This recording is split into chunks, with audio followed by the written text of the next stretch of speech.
આજના લેક્ચરમાં આપણે સ્થાયી વહનની સમજ મેળવવા જઈ રહ્યા છીએ. મિત્રો, સ્થાયી વહન એટલે શું તે પહેલે એક વાત કરી દઉં કે આપણે જે પાણીનું જે વહન જોઈએ છે, તરલનું જે વહન જોઈએ છે, તે વહન જુદા જુદા પ્રકારે હોય છે. તરલ એટલે માત્ર પાણી જ નહીં પણ હવા બી એની અંદર આવે છે. તો પ્રવાહી અને વાયુ એ બંને તરલમાં એનો સમાવેશ થાય છે. તો આ જે સમાવેશ થતી બે છે પ્રવાહ, તે પ્રવાહમાં આપણે જો પહેલો પ્રકાર આપણે અભ્યાસ કરવા જઈ રહ્યા છે એનું નામ છે સ્થાયી વહન. વ્યાખ્યા કંઈક આ મુજબ છે: જો આપેલ બિંદુએ પસાર થતા દરેક કણનો વેગ સમય સાથે અફર રહેતો હોય, અફર મીન્સ બદલાતો ન હોય, તો તેવા વહનને સ્થાયી વહન કહે છે. એટલે કે જો આપેલ બિંદુએ, એટલે સમજો કે આ પી બિંદુએ પસાર થતો પ્રવાહ, એટલે કે આ પ્રવાહ છે, તે બિંદુ પાસે, એટલે કે પી બિંદુ પાસે તેનો વેગ વીપી જ રહી, ક્યુ બિંદુ પાસે તેનો વેગ વીક્યુ જ રહી અને આર બિંદુ પાસે તેનો વેગ વીઆર જ રહે છે. સમય સાથે બદલાતો નથી.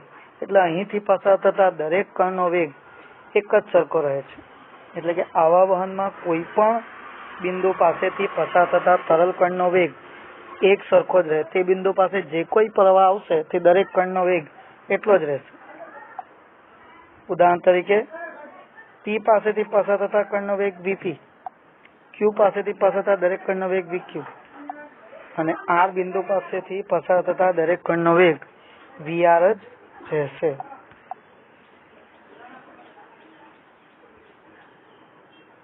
એટલે કે VP is equals to VQ is equals to VR હોવું જરૂરી નથી.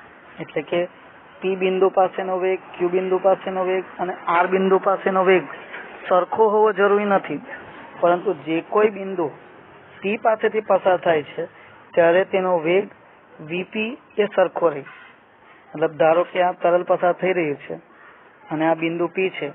આ બી બિંદુ પાસે તેનો વેગ 5 મીટર પર સેકન્ડ છે અને ક્યુ બિંદુ પાસે તેનો વેગ 2 મીટર પર સેકન્ડ છે અને આર બિંદુ પાસે તેનો 3 મીટર પર સેકન્ડ છે.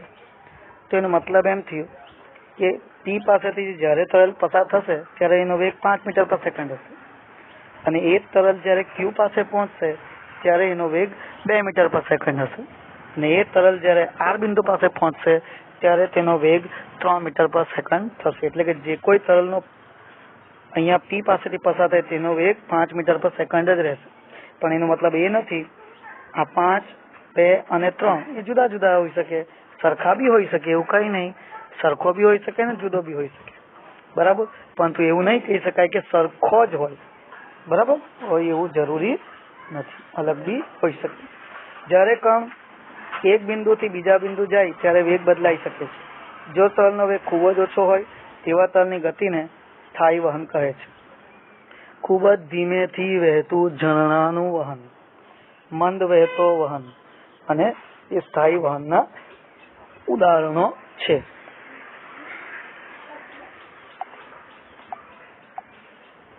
ખ્યાલ આવી ગયો હશે સ્થાયી વહન એટલે? સ્થાયી વહનમાં જો આપેલ બિંદુએ પસાર થતા દરેક કણનો વેગ સમય સાથે અફર રહેતો હોય તો તેવા વહનને સ્થાયી વહન કહે છે. ધારારેખા અને ધારારેખીય વહન સમજાવો. તરલ કણના ગતિ માર્ગને પ્રવાહ રેખા કહે છે. સ્થાયી વહનમાં પ્રવાહ રેખા નિશ્ચિત હોય છે, જેને ધારારેખા કહે છે. હવે ધારારેખા એટલે શું? તો જે વક્ર પરના દરેક બિંદુ પાસેનો સ્પર્શક, જે વક્ર પરનો દરેક બિંદુ પાસેનો સ્પર્શક તે બિંદુ પાસેથી પસાર થતા કણના વેગની દિશામાં હોય તો તેવા વક્રને ધારારેખા કહે છે.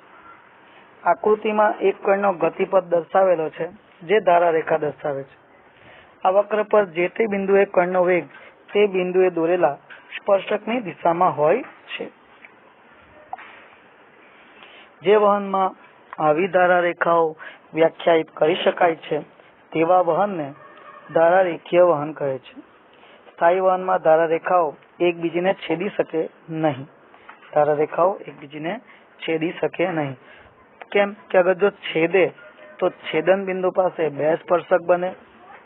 કોઈ પણ સ્પર્શકની દિશામાં કણ ગતિ કરે છે, જે સ્થાયી વહનમાં શક્ય નથી। મતલબ એક જ બિંદુ પાસે જો બે ધારા રેખાઓ ભેગી થાય, બરાબર, તો બે ભેગી છેદે તો અહીંયા એની બે દિશા મળે, તો વહન કઈ તરફ જવાનું, આ બાજુ કે આ બાજુ? તો તેવું વહન શક્ય નથી। સ્થાયી વહનમાં એવું શક્ય નથી। અસ્થાયી વહનમાં પ્રવાહ રેખા વ્યાખ્યાયિત કરી શકાય, પરંતુ ધારા રેખા વ્યાખ્યાયિત કરી શકાય નહીં। વહન નળી સમજાવો। વહન નળી ધારા રેખાઓનો બંડલ છે। અહીંયા તમે આકૃતિમાં જોઈ શકો, ધારા રેખાઓ બધી એક સાથે જઈ રહી છે, એને આ ધારા રેખાઓનો બંડલ કહે છે। તમે પાઇપમાંથી પાણી બહાર આવતું હશે ત્યારે તમે અવલોકન કર્યું હશે કે જે પાણી બહાર આવે છે તે નળીથી, જેવી નળી છે તેવી જ રેખાઓ એમાંથી બહાર નીકળે છે। સ્ટ્રેટ પાણી આમ આગળ જાય છે, આ તમે જોયું હશે। તો આ જે બને છે એને કહેવાય વહન નળી। વહન નળી ધારા રેખાઓનો બંડલ છે। વહન નળીમાં તલ પ્રસરણને લંબ દિશામાં આવેલા આછેદ પર દરેક તરલ કણનો વેગ સમાન હોય છે। જ્યારે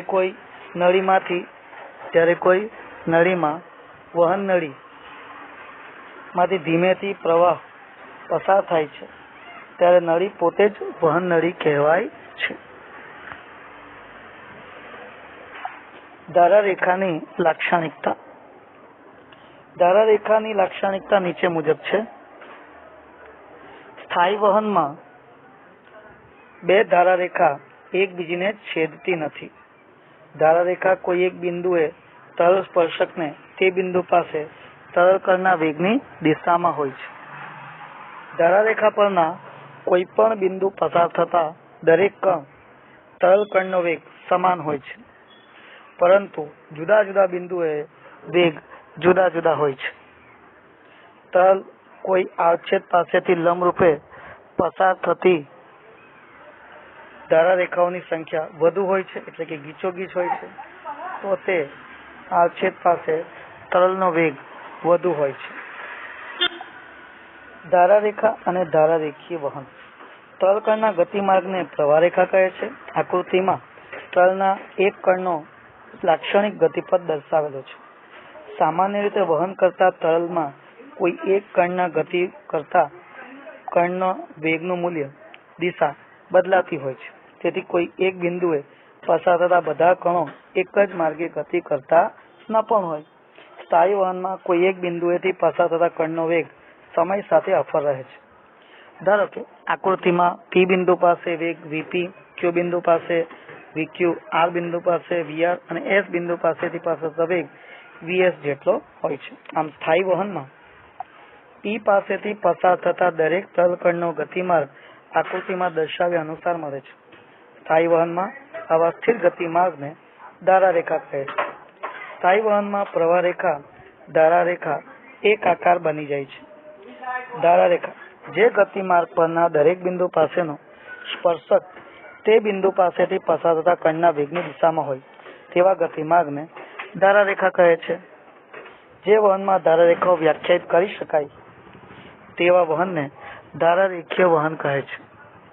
અસ્થાયી વહનમાં પ્રવાહ રેખા વ્યાખ્યાયિત કરી શકાય, પણ ધારા રેખા વ્યાખ્યાયિત કરી શકાતી નથી।